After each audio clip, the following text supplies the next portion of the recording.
Ok, vamos à palavra do Senhor. Quantos querem receber da parte de Deus? Amém. Eu também, mais uma vez. Quero convidar você a abrir no livro do Salmo, capítulo 128. Vamos ler os versículos 1 e 2. Salmo 128, versículos 1 e 2. Conforme você for encontrando, vá se pondo de pé, por gentileza. Vamos ler juntos. Obrigado, querida.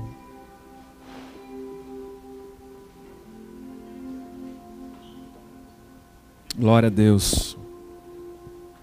Amém.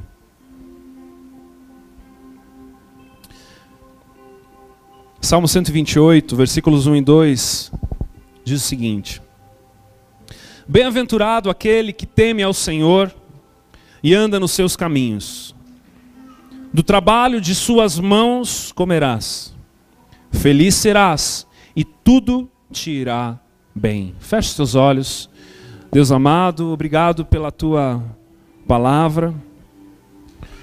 Senhor, nos permita nos assentarmos aos teus pés nessa noite.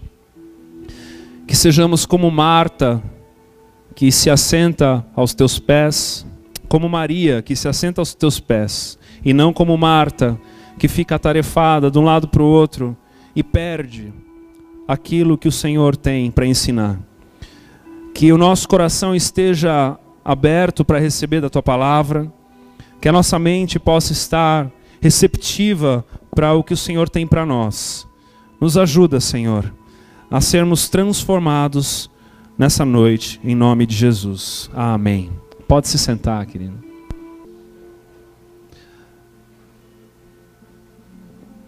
O trabalho, ele toma a maior parte da nossa vida. Pessoas se mudam de uma cidade para outra por conta de um trabalho. Pessoas mudam o seu estilo de vida por conta de um trabalho. Passam muito tempo estudando por conta de um trabalho. Buscam o aperfeiçoamento. E nada disso é errado. Nada disso é mal aos olhos de Deus. Deus se agrada aquele que faz com excelência, com esmero, tudo que chega às tuas mãos, como mordomos de todas as coisas. Mas o trabalho, ele tem o seu lugar. E quando ele perde o seu lugar, e ele se torna uma prioridade maior do que ele deve ser, ele se torna um problema para nós. Quando Deus criou o homem, eu imagino que o trabalho, ele não era árduo, ele não era duro, ele era prazeroso. Quando Deus cria Adão, antes mesmo de criar Eva, ele dá trabalho para o homem. Ele coloca todos os animais, todas as espécies na sua frente e estabelece o primeiro cartório. Então Adão começa a dar nome a todos aqueles animais. Só que, por conta do pecado, o homem recebe uma promessa diferente a despeito do trabalho. Ele recebe uma promessa que comeríamos do suor do nosso rosto. O homem recebe a promessa de que através de fadiga obteríamos o sustento. Essa é a colheita do pecado em relação ao trabalho na vida do homem. E nós hoje sabemos muito bem que trabalhar é duro. É duro. Mas não é porque é suado, não é porque tem fadiga e dá trabalho, trabalho dá trabalho, uma frase profunda, que nós precisamos ter a paz roubada.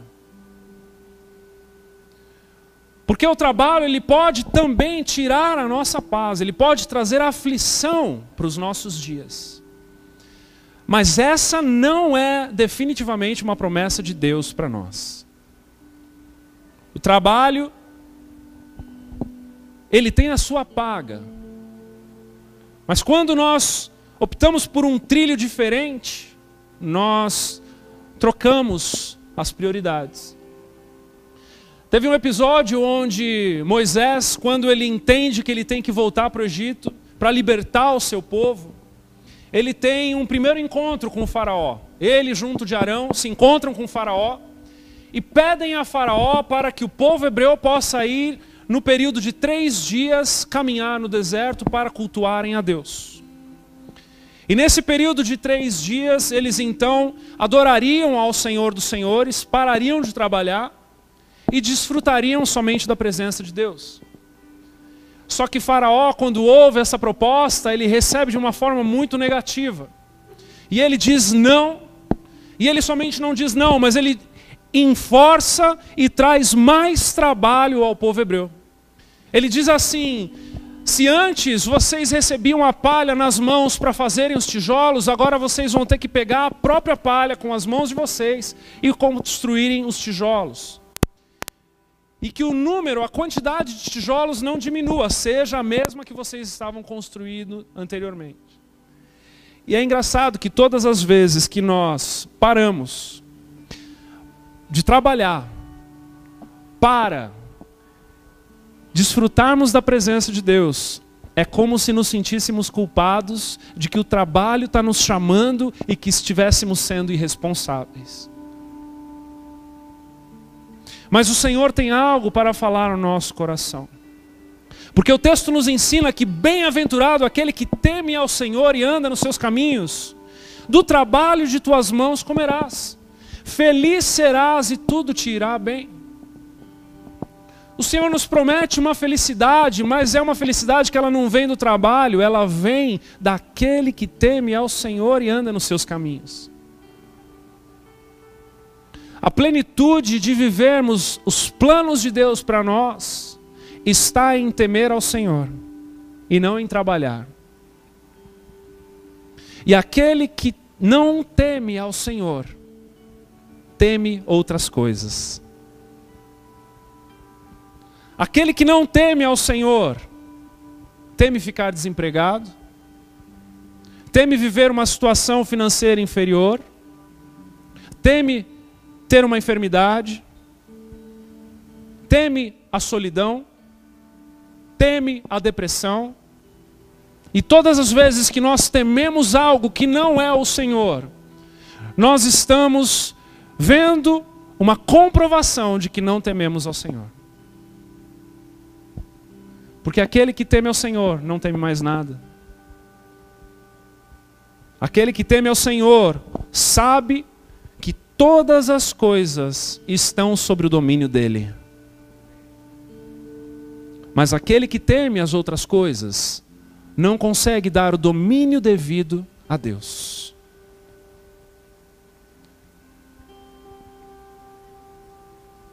E Faraó, nesse contexto, aflige o povo hebreu e traz mais trabalho para eles. E o trabalho, ele pode nos levar em 2 trilhos, 2 caminhos. Ou ele pode nos levar ao caminho do descanso, ou ele pode nos levar ao caminho da aflição. Hoje é muito comum nós estarmos sendo intimidados pelo trabalho.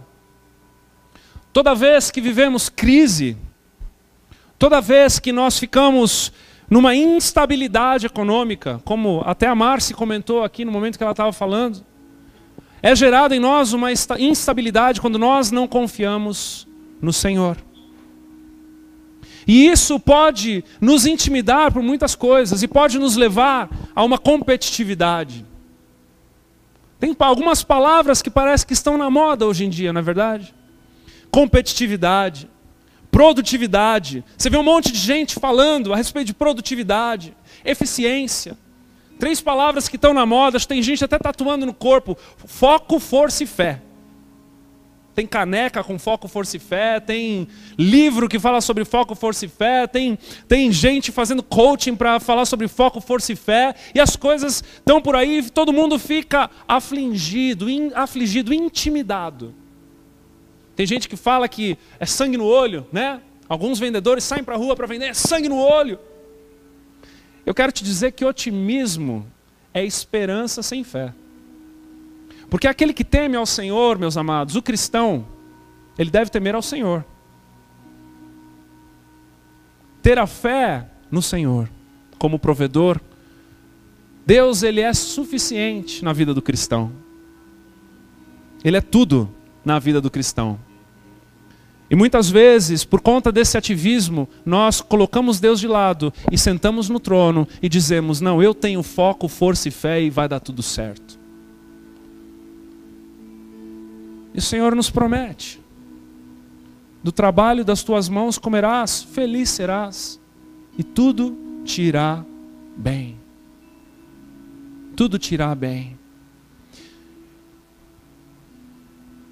O problema é que quando nós somos intimidados e encontramos uma raiz de aflição no nosso coração, de insegurança, isso se torna combustível para uma palavra que deveria ser banida do nosso meio, que é o descontentamento.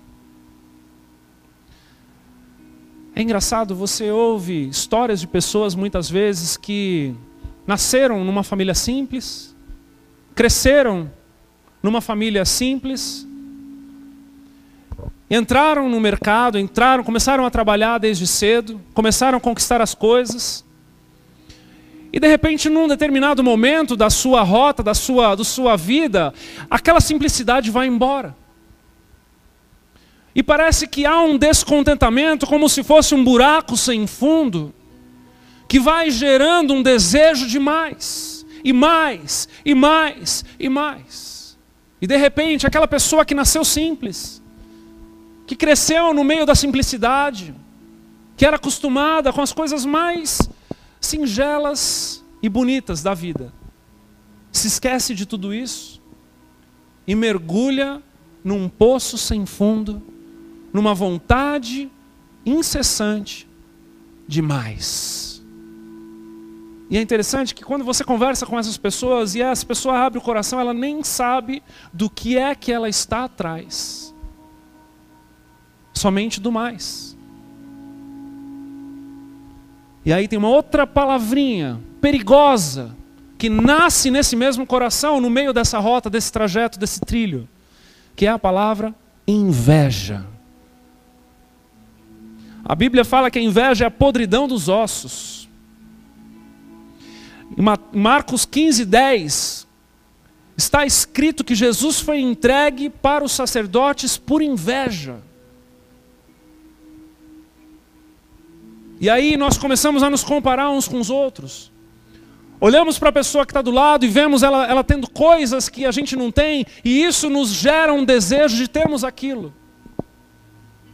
E o trabalho, que era um meio, ou deveria ser um meio para algo muito mais superior, se torna o fim de todas as coisas. E a pessoa então entra num ritmo frenético para o trabalho. E ela não consegue mais se desconectar. Ela não consegue mais deixar o trabalho de lado. Ela vai para casa pensando no trabalho, ela encosta a cabeça no travesseiro pensando no trabalho, ela vai brincar com as crianças, ainda está trabalhando em sua cabeça, ela vai assistir televisão, não consegue se desconectar, está constantemente preocupado.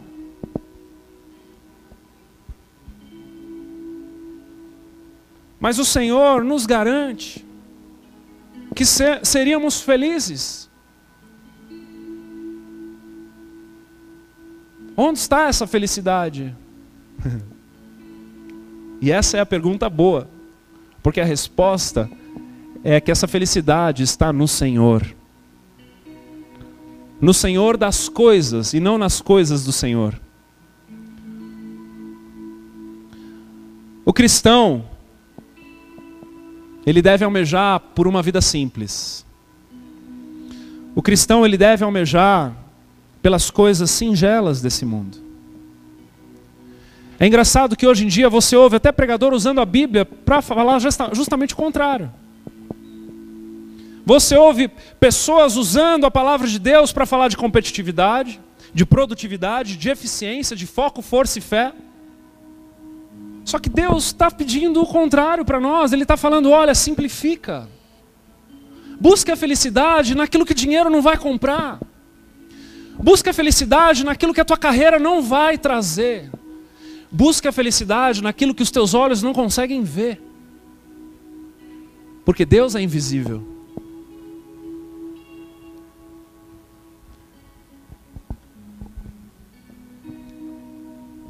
Esse descontentamento, ele rouba a nossa paz, amados. E eu oro para que nessa noite você receba essa mensagem como se fosse um pai espiritual falando para você. De alguém que se preocupa com a tua vida. Porque o tempo, ele não volta. O tempo, ele não volta. As oportunidades de estarmos juntos, na presença de Deus, na presença uns dos outros, de desfrutarmos da paga do nosso trabalho, ele não volta.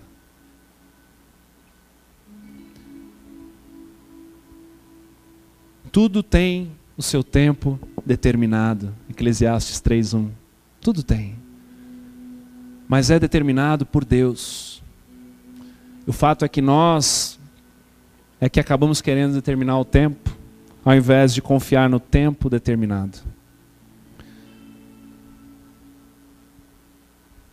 É engraçado que dentro da igreja, essa competitividade, essa produtividade, ela vem também, sabia?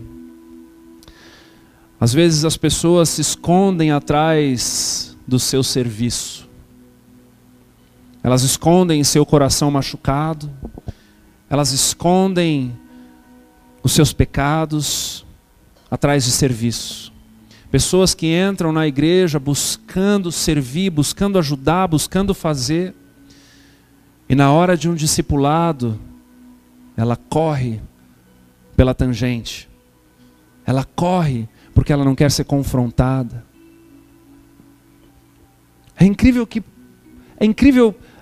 até imaginar isso, mas pessoas preferem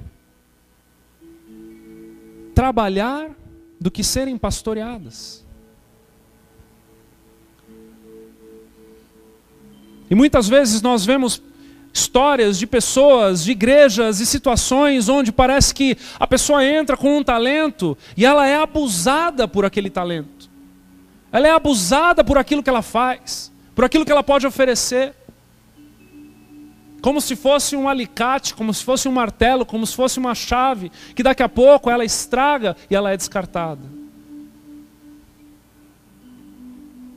Jesus nos mostra que ele não estava atrás de multidão, ele estava atrás de discípulos. Todas as vezes que havia uma multidão aglomerada, ele batia mais forte para que os discípulos permanecessem e os curiosos fossem embora.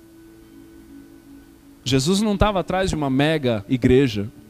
Jesus não estava atrás de um lugar cheio de pessoas até o horizonte. Ele estava atrás de discípulos, ele estava atrás de ovelhas.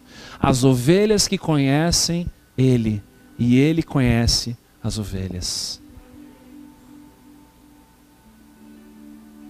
Talvez você esteja chegando aqui, ou já chegou há um tempo na igreja, e você se pergunte, poxa vida, por que é que não me chamaram para servir ainda? Muito provavelmente porque você não se colocou na posição de discípulo ainda. Porque um zelo que nós temos, e porque por compreendermos a palavra de Deus, é que ninguém que ainda não está sendo pastoreado não está apto para servir. Porque a gente não quer abusar de você. A gente quer te pastorear. Assim como Cristo deseja isso. Veja como isso entra até dentro da igreja. Essa produtividade, esse desejo de fazer, e vai querendo fazer, e quer tomar lugar, e quer dar um nome, quer fazer isso, quer fazer aquilo, de repente, não é nem a melhor das intenções. Como pode ser também? Mas o Senhor deseja que nós possamos abrir o nosso coração e encontrarmos pastoreio, para que o que é importante de fato possa ser estabelecido nas nossas vidas, em nome de Jesus. Em nome de Jesus. É mais importante você ser pastoreado do que estar atarefado. É mais importante temer ao Senhor e andar nos seus caminhos do que sacrificar. Quantos lembram daquela passagem quando Saul está se preparando para ir para uma guerra e ele se encontra com o profeta Samuel? Samuel diz assim, olha, vai para a batalha, você vai ganhar essa batalha, mas não pegue nada de despojos daquele povo. Acabe com tudo e volte assim como você foi.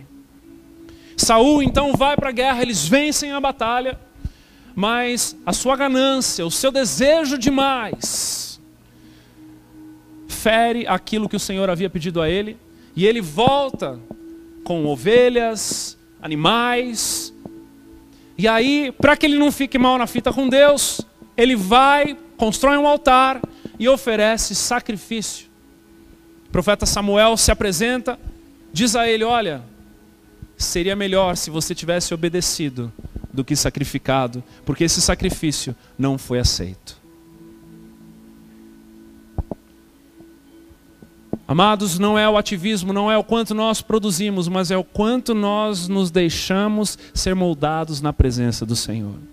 É o quanto nós aprendemos a temer ao Senhor, que será gerada uma transformação genuína dentro de nós. Às vezes temos o engano de pensarmos que a pessoa mais atarefada na igreja é a mais santa. Esse é o maior engano que a gente pode pensar. Porque na verdade, tem muita gente atarefada que nem um devocional consegue fazer. Só que se nós deixarmos o trilho da aflição de lado e começarmos a entender a respeito de um Deus que tem um trilho de descanso, nós encontraremos propósito no trabalho e entenderemos que o trabalho não é o fim, ele é o meio.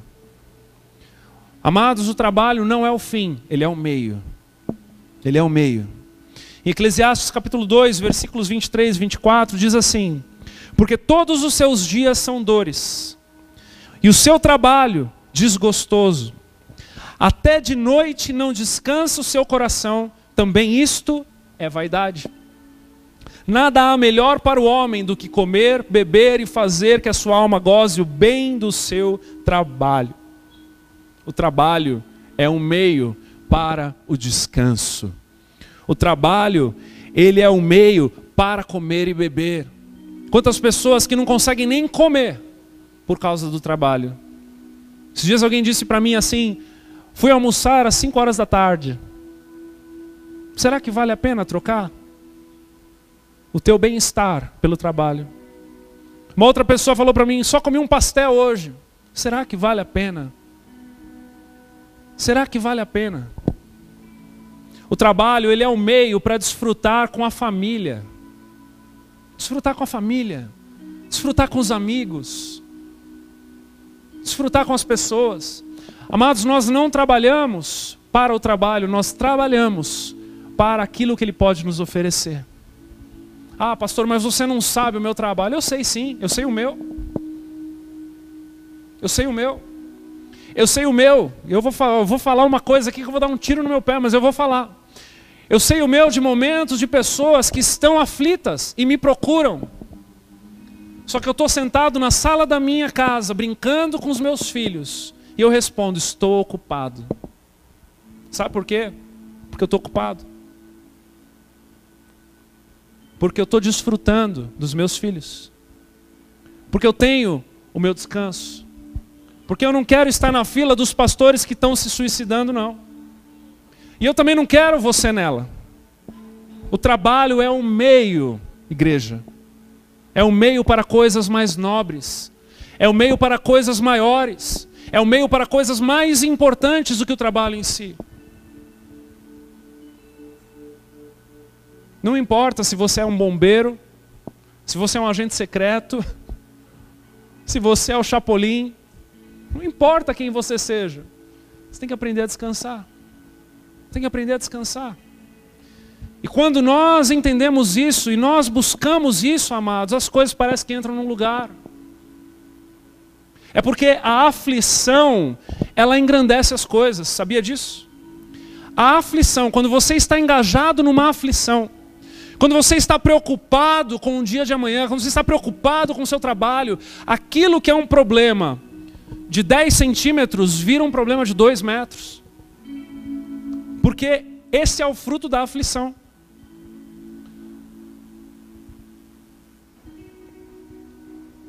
trilho do descanso. O trilho do descanso. Feliz serás. Quantos buscam uma vida em felicidade aqui? Busque no Senhor. Busque no Senhor.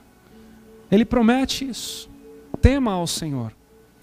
Quantos acham que Deus se cansa? Você acha que Deus se cansa? Se Ele não se cansa, quantos concordam que Deus não se cansa aqui? A palavra nos ensina isso, que Ele não se cansa. Se Ele não se cansa, por que Ele descansou no 7º dia? Por que Ele descansou no 7º dia? Porque Ele estava atarefado. Ele estava bufando. Criar essas coisas deu trabalho. Foi isso que Ele fez? Sabe por que Ele descansou? Para nos ensinar. Para nos ensinar a respeito do descanso. Para nos ensinar a respeito de contemplar aquilo e ver que foi muito bom. Ele nos ensinou a respeito de um ciclo que precisa ser respeitado, honrado. Um ciclo, todas as coisas têm ciclos. O Senhor nos ensina na palavra de Gênesis a Apocalipse que existem ciclos, existem tempos, existem anos, existem números, existem datas. E na própria criação Ele cria o descanso. Sabe o que é o descanso? É a última criação dele. E Ele nos insere nessa criação. Ele cria o homem com as próprias mãos. Ele cria com a voz todas as coisas, mas com o homem Ele vai com a própria mão e cria. E depois Ele diz assim, agora vamos desfrutar de tudo isso no descanso. Vamos ter um tempo juntos. Vamos colher da paga do trabalho. E eu acho que não há uma data mais importante do que essa para falar a respeito disso com vocês. Porque nós estamos num período de férias. Nós estamos num período onde quem tem filho, os filhos estão de férias. E eu quero dizer a você, igreja, desfrute desse tempo com os teus filhos. Esse tempo vai passar. Esse tempo vai passar. Talvez você tenha um marmanjão sentado do teu lado aí, mas desfruta dele. Talvez você tenha um bebezinho no colo, desfruta dele. Talvez você tenha alguém que está prestes a ir para uma universidade, prestes a fazer uma viagem. Desfruta. Talvez você ainda não tenha, talvez você tenha amigos que você sente saudades deles. Vai atrás deles. Busque. Salomão fala em Eclesiastes que até comer e beber é um dom de Deus.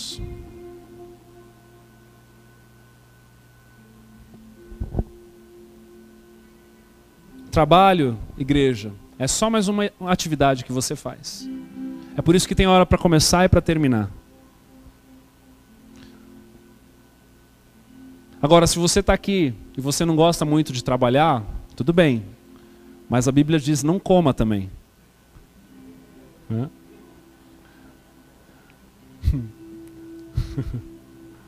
É para trabalhar. Na hora de trabalho, é para trabalhar. Mas na hora do lazer, não é para trabalhar. Há tempo determinado para todas as coisas.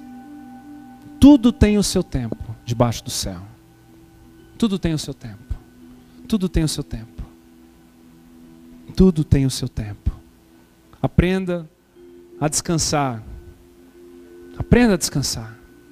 E de preferência, desconectado. Desconectado. Desconectado do telefone. Sabe, esses dias, a bateria do meu celular estava acabando.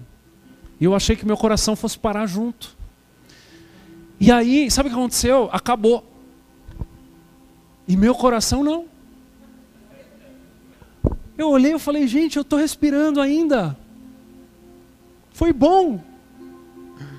O Dag nem estava lá para me socorrer, levar o carregador às 11h30 da noite, né? A gente teve um episódio aí que isso daí estava saindo da cama para me levar 2? Oi? 1h30 da manhã? Puxa vida aí, ó. Sabe, amados, há tempo determinado para todas as coisas debaixo do céu. Aprenda a descansar. Aprenda a se desconectar. Aprenda a estar de corpo presente no momento de lazer, com as pessoas que você mais ama ao teu redor. Eu quero te mostrar um vídeo. Eu oro para que você seja ministrado por esse vídeo de 5 minutos. E nós já iremos encerrar.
você a fechar os teus olhos.